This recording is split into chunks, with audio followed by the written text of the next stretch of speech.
나는 메트로폴리탄 미술관의 경비원입니다. 패트릭 브링리 지음. 가장 경이로운 세계 속으로 숨어버린 한 남자의 이야기. 세상을 살아갈 힘을 잃어버렸을 때 나는 내가 아는 가장 아름다운 곳에 숨기로 했다.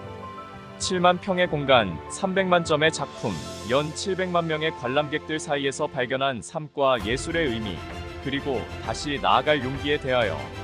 나의 결혼식이 열려야 했던 날, 형의 장례식이 거행되었다. 그해 가을 나는 다니던 뉴요커를 그만두고 메트로폴리탄 미술관의 경비원으로 지원했다. 그렇게 한동안 고요하게 서 있고 싶었다. 인류의 위대한 걸작들을 가장 가까이서 지켜본 한 남자의 삶과 죽음, 인생과 예술에 대한 우아하고 지적인 10년의 회고. 책 나는 메트로폴리탄 미술관의 경비원입니다 하는 미술과 예술에 대해 아무것도 모르는 사람이라도 재미있게 읽을 수 있는 작품이라 하겠습니다. 특히 역사와 세계사에 관심이 있는 분들에겐 또 다른 관점의 세계를 볼 수 있을 듯합니다. 이 영상에서는 제 사족을 줄이고 에세이 내용을 그대로 옮겨보겠습니다. 다만 중간중간 생략하여 옮긴 탓에 내용이 매끄럽지 않을 수도 있습니다. 이 점 양해 부탁드리며 아쉬운 점은 꼭 책을 읽고 채우셨으면 하는 바람입니다. 2008년 6월 형이 세상을 떠나고 나자 나는 내가 아는 공산 중 가장 아름다운 장소에서 떠올릴 수 있는 가장 단순한 일을 하는 일자리에 지원했다. 11살 때와 달리 이번에는 앞으로 나아가는 것은 생각지도 않으며 그곳 메트로폴리탄 미술관에 도착했다. 가슴이 벅차고 찢어지는 듯했다. 한동안은 그저 가만히 서 있고 싶었다.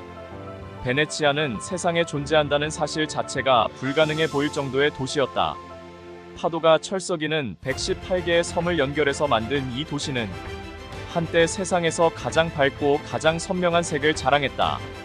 아프가니스탄에서 온 군청색, 이집트에서 온 청록색, 스페인에서 온 적색, 심지어 베네치아라는 이름도 바닷물처럼 푸른이라는 뜻의 라틴어 베네투스에서 파생된 것이다. 16세기 베네치아의 가장 위대한 화가는 티션이라는 애칭으로 불리는 티치아노 베첼리오다. 마치 무릉덩이와 적포도주를 섞어서 색을 빚어내기라도 하듯 그는 자신이 그려내는 광경을 장밋빛으로 감쌌다. 나는 그의 명장 비너스와 아도니스에 다가간다. 이 작품은 너무나 아름다운 침묵의 시와도 같아서 앞에 선 내 기분까지 거기에 함몰되어 버린다. 맙소사, 여기도 예수 그림이잖아. B구역에만 210명의 예수가 산다. 관람객의 불만도 이해가 된다. 그런데 나는 기독교인은 아니어도 예수의 그림을 정말 좋아한다. 이 전시실을 거닐다 보면 우울하지만 유난히 내밀한 가족 앨범을 보는 느낌이 든다. 또 한 번은 잉링 맥주를 한 잔 마시다가 고개를 들더니 말했다. 진짜 대단한 게 뭔지 알아? 살아있는 모든 것, 그러니까 무당벌레, 세쿼이아 나무, 마이클 조던, 녹조류 할 것 없이 살아있는 건 모두 단 하나의 세포에서 진화됐다는 사실이야.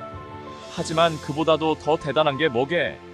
톰의 동생은 그게 뭔지 몰랐다. 바로 그 단 하나의 세포. 당시만 해도 우리는 톰의 왼쪽 다리에 있던 세포 하나가 변이를 거쳐 군대를 일으키고 그를 포위하게 되리라는 걸 알지 못했다. 이집트인들은 시간에 대해 우리와는 다른 관념을 갖고 있었다. 그들은 시간을 내해, 즉 수백만 년간이라고 불렀고 그것의 본질은 화살처럼 앞으로 나아가는 것이 아니라 원과 같은 순환이었다. 해가 뜨고 지고 또 뜬다. 나일강은 범람하고 물러났다가 또다시 범람한다. 별들은 한자리에 선 관찰자의 주위를 절대적인 규칙에 따라 회전하며 거대한 시간의 바퀴 또한 망자들을 처분하고 새로 태어난 이들을 성숙과 숙성을 겪게 죽음으로 안내한다. 모든 것은 끊임없이 흐르지만 실제로 변하는 것은 없다. 간혹 고대 이집트나 메소포타미아, 그리스 세계의 철학이나 사상을 보면 동양인의 생각과 그리 거리가 멀지 않음을 느낄 때가 많다. 특히 시간을 바라보는 관점을 보면 윤회나 태극의 관점과 흡사하다. 서양에서 언제 그런 관점이 바뀌게 된 것일까? 로마 시대 기독교가 종교로서 공인을 받으면서 틀어지기 시작했다. 그리고 유럽 대륙은 르네상스 시대가 오기 전까지 암흑의 시대를 걸러야만 했다. B구역의 거장 회화 전시관 소속 경비원으로서 나는 밥이 나를 I구역 19세기 회화 전시관으로 보낼 때마다 놀라곤 한다. 적어도 내 머릿속에는 라파엘로, 티치아노, 렘브란트의 전시관과 모네, 드가, 반 고흐의 전시관간에 선의의 경쟁이 펼쳐진다. 하루에 최소 한 번은 예수의 초상들을 못마땅한 얼굴로 바라보며 수련은요? 해바라기는요? 인상파 쪽은 없나요? 같은 질문을 하는 관람객이 나온다. 그러면 미술관 건물 맨 끝으로 가는 기나긴 루트를 알려주어야 한다. 1897년 영국군이 베닌시티를 정복, 약탈했고 여러 차례의 불법적인 거래 끝에 이디아는 결국 매트의 소장품이 되었다. 경비원인 나는 유물 반환 문제에 특별한 전문 지식은 없지만 우리 중 누구도 석방해야 할 강력한 이유가 있는 것들을 붙들고 있는 감옥의 교도관이 되고 기뻐하지 않는다고 단언할 수는 있다. 브릭리의 에세이는 많은 것을 생각하게 만듭니다. 퇴직을 하고 지금까지 다른 세상에서 만나고 보았던 이야기를 언젠가 할 수 있는 날이 제게도 있을까 모르겠지만 브릭리처럼 저는 가장 낮은 곳에서 그러나 가장 때묻지 않은 사람들과 일하고 있습니다. 원래라면 내 결혼식이 열렸을 날 형의 장례식이 거행됐다. 결혼식장을 예약했고 파티에서 음악을 연주할 밴드도 고용했다. 심지어 결혼식을 치르기 몇 주 전 시청에 들려 혼인신고까지 마친 상태였다. 형과 크리스타 형수는 혼인신고에 증인으로 참석하려 했지만 끝내 형이 너무 기운이 없어서 올 수 없다는 전화가 왔다. 우리가 퀸스의 시 서기 사무실까지 가서 혼인신고를 하겠다고 해도 답은 같았다. 2008년 6월 3일의 일이었다. 그리고 형은 22일에 생을 마감했다. 세월이 유수와 같다는 어르신 말씀을 40대까지도 이해를 하지 못했습니다. 그렇게 열심히 살았다고 자부할 수는 없지만 나름 스스로 성장하고 나의 사명과 핵심 가치를 지키고자 노력은 했습니다.